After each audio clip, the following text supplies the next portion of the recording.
Due to limited documentation on this topic, I decided to make a video that extensively covers Morgante Song. We look into the lyrics proper and analyze what each part means. This has applications in speedruns or other challenge runs where we don't have the luxury of fighting all the archangels.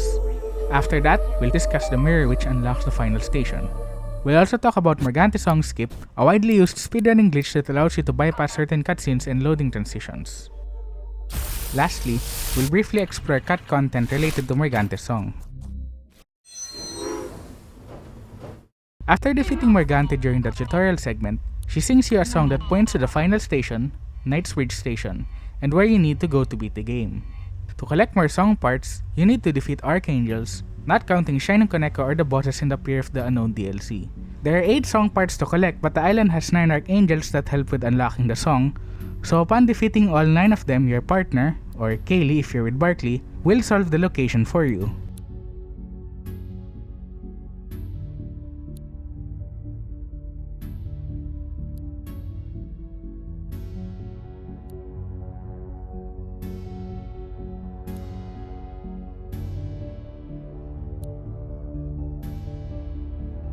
Once there, you just have to perform the action at the right spot and the mirror will reveal itself.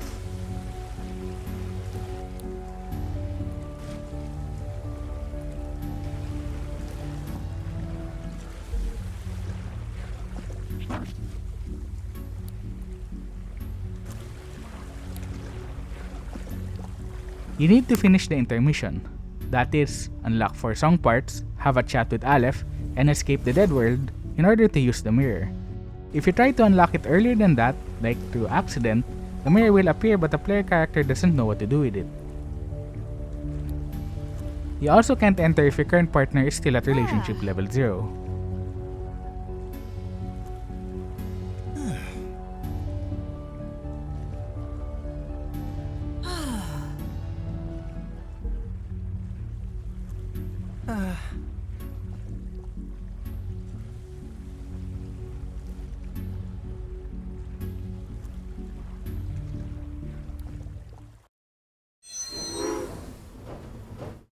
Not all parts of Morgante Song give hints about the mirror. Some lines serve as flavor text, but the best way to see this is to examine them line by line.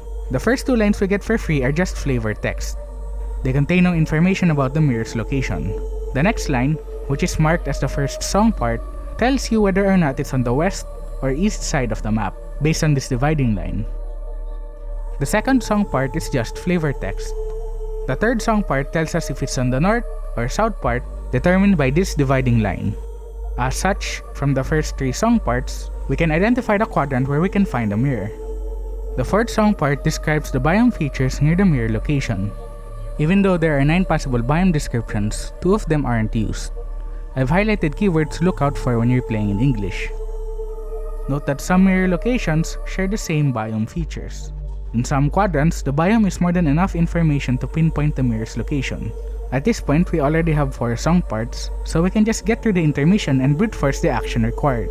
The 5th song part essentially describes nearby landmarks and they uniquely identify the mirror's location.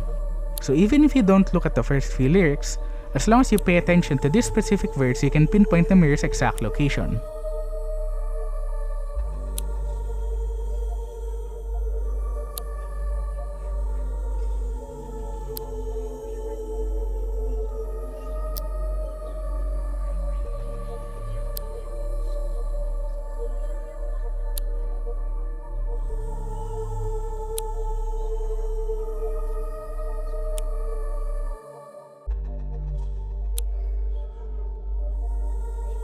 The 6th song part tells us what action to do at the right location, and it can be any of these.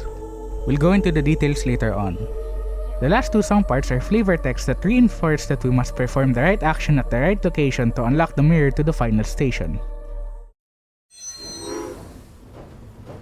There are a total of 12 possible spawning locations, which is determined based on your save file's random seed. The map is subdivided into chunks, labeled using a grid coordinate system. This is the labeling system used in the game's files, so we will follow suit. The chunks are identified by the x-coordinate, as in where it is along the horizontal, and the y-coordinate, as in where it is along the vertical.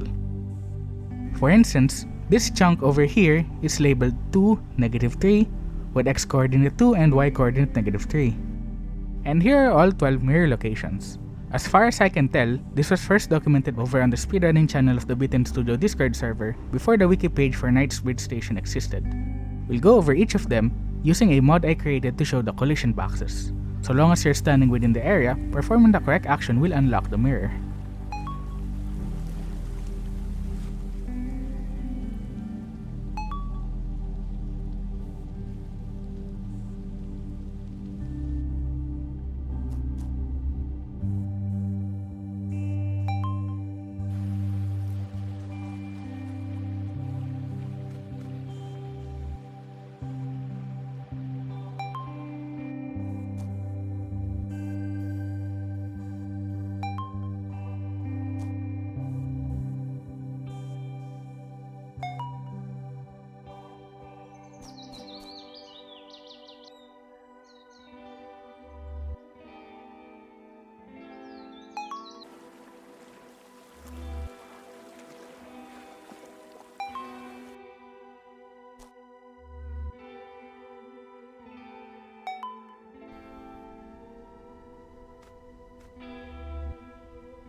This is a list of all possible actions.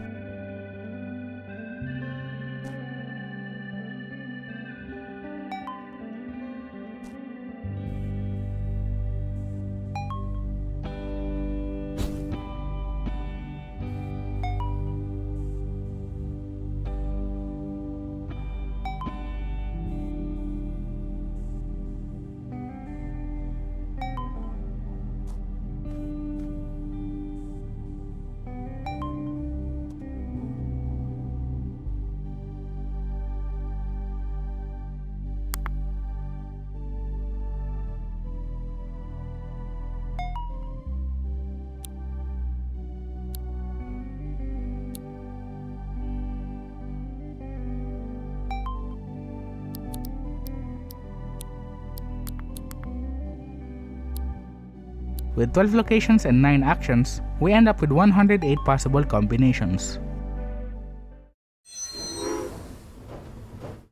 If you've watched some speedruns of Cassette Beasts, such as any % set seed or any % random seed, we use Morgante Song Skip in a few spots in the run.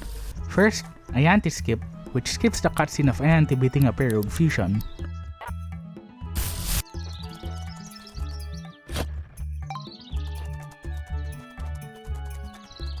Second is Chair Cross Skip or Alice Skip, which allows us to move to inside the door frame without triggering a scene transition to the elevator. Using Jumpkin Vine, we then hug the wall and clip into the entrance to Alice. Third, we have Morningtown Skip, which gets past the guard even if we haven't started the quest or ran so far away or brought Kaylee with us. And lastly, we have Dorian Skip, which when timed properly skips a whole cutscene with Dorian's speech. We can pass through the invisible door and get to Morningstar faster. To do the skip, we stand just a bit outside of the detection collision boxes, dash, then immediately mash the pause button to do pause buffering to advance one frame at a time. Once the player character starts intersecting with the detection hitbox, we want to quickly pause the game, let Morgante Song play out, and then exit. If we did it right, we'll be able to walk inside the hitbox without triggering the relevant cutscene. This is easier when we set the frame rate to 30 FPS because this also secretly slows down the physics frame rate, the rate at which physics events are calculated.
Playing Morgante Song resets both the stamina and momentum, so we can do this to prolong gliding or flight to do some interesting skips. To document some of the skip's history, this was first discovered by Garfield the Lightning on September 2023 as an alternative way to get a anti-skip, as traditionally you would perform this skip by triggering an encounter just as you touch the collision detection box. However, when it comes to a anti-skip specifically, Carvey may looked into this and it's not as straightforward as it seems. This is due to the detection box covering multiple chunks, but it's only loaded when this specific chunk gets loaded.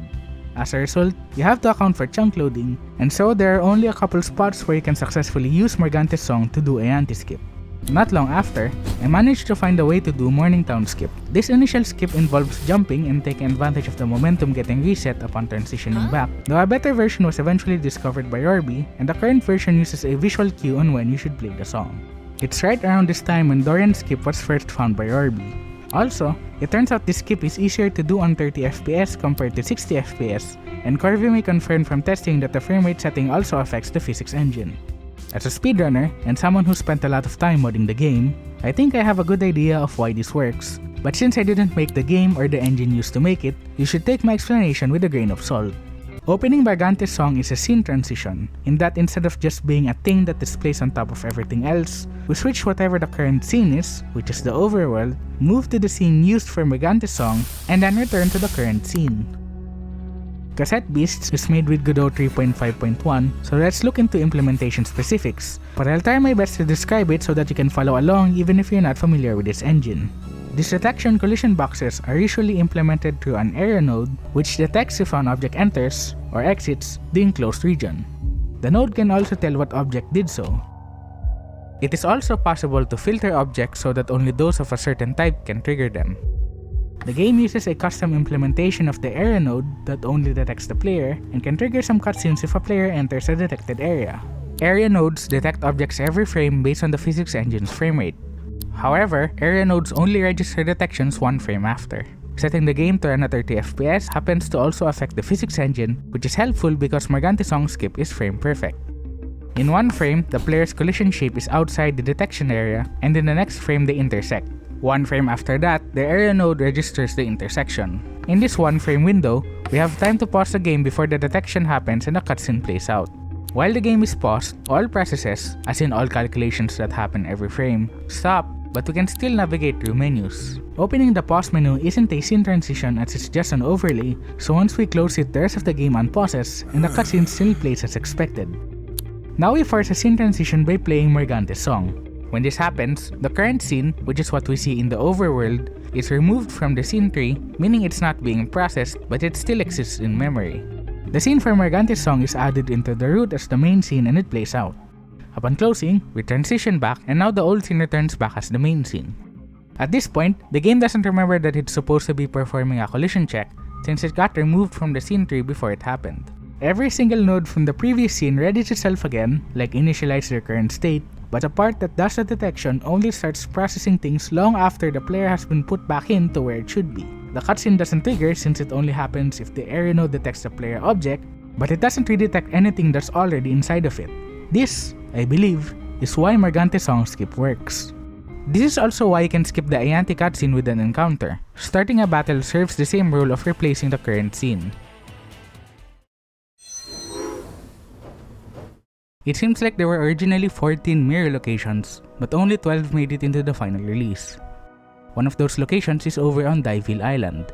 If the mirror location is in here, a tent would spawn as well, and the detection box is behind this tent.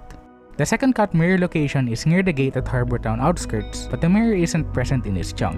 The translation key is the only evidence I could find that suggests that this was originally one of those locations. I randomly brought this up as a fun fact in the Bitten Studio Discord, and the devs replied as to why this one's got removed, so thanks for responding to that.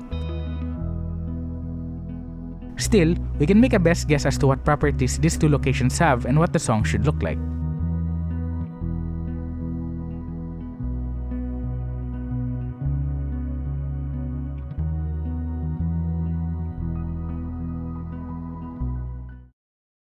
And that covers everything I want to discuss on the topic for now. Hopefully you learned something new about Morgante Song. Make sure to do the YouTube thing, like, comment, subscribe, consider supporting me over in Coffee. What else?